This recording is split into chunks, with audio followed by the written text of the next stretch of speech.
I borrowed that phrase from you, by the way. So, like the Netflix moment for music. What does that mean to you? So, what that means is, as you've seen by the remarkable success of Netflix, we've reached a point where a lot of people know about Netflix, and they understand the idea and the value of Netflix, and people have embraced that all around the world. Right. And so it's like a traditional. It's like a part of their viewing now, right? Almost everyone who has broadband and has a TV at home will have Netflix and Amazon Prime. And that same thing hasn't happened in music. In music, in essence, the value proposition is better. You get access to more music, more content as a percentage of total music than you do on Netflix, and you can download it, unlike what you can do on Netflix. But the main part of the population, for the most part, around the world doesn't really understand. But isn't it because there's confusion as to what exactly you can get, right? Yes. Anthony, on each service.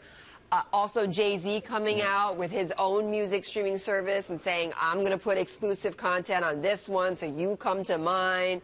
You know what I mean? Like, there's confusion there on that part. I think, as you said, the biggest issue really is confusion. It's first of all understanding the idea. If you went to people and said, you can have all the songs that are on iTunes for one flat fee a month, and you can download those and take them with you, you can make playlists or stations, and you told people that was available, most people would be surprised. Right. And they said, I don't have to sign me up. Well, sign me up. And so that's really the value proposition of streaming music, whether it's from Rdio or from another service, eventually from Apple.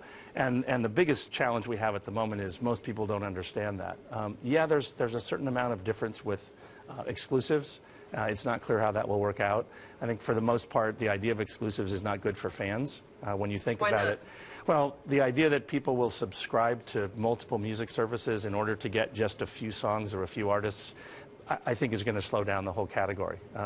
It's hard enough right now to get people to want to pay and understand the value of $10 a month. Right. The idea that they would subscribe, okay, well, every song but those 3 artists is on this service, and then I like those 3 artists, I have to subscribe to 2 of them just for that. It's easier just to buy music. So how do you get over that hump? Because some of this is controlled by the artists themselves, right? Some's controlled by the artists, more is controlled by the labels. The labels? Yeah, and for the most part, although I think there's been a lot of press around like Taylor Swift. Yeah, so Taylor Swift is on Rdio. Taylor Swift's issue was not picking a streaming service. Taylor's issue, and I was here a few months ago and talked about that. Right. That issue was the idea of free on-demand music. So the bigger issue really is not so much at the moment whether there's exclusives or not, but it's whether or not people should be able to get anything they want for free. So are you going to get rid of the free music tier? Yeah, we have a different free music tier. So our approach to this was different than Spotify or YouTube, when we think it's much more friendly to the artists. So what's different about yours? Ours is much more like a Pandora, so it's radio. The biggest difference between a Pandora-style service or our radio service and something like YouTube or Spotify free is you pick a station. I could make a Taylor Swift station, but we program the music on that station. So if you go to Pandora, you make a station, they pick the songs.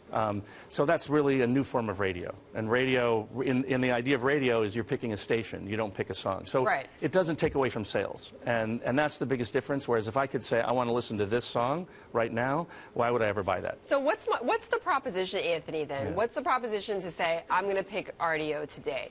Like, how do you get that listener vis-a-vis radio, Sirius, Spotify, Pandora? What's the proposition? It's a great question. So, in the end, you end up, I used to work at Amazon, and so I think Jeff Bezos says it best. You have to start with a customer and work backwards. So you have to focus on delivering the best customer experience, both in the terms of the design of the product, in the content that you make available, and then where you can listen. So that is what then? So we tend to win pretty much hands down on product design. Okay. We started as a design-first company. A lot of our designers are from Apple. So we win awards almost all the time for the product design. For the product design, yeah. All right, Anthony, great to see you. Thank you so much. Anthony Bay, Rdio CEO.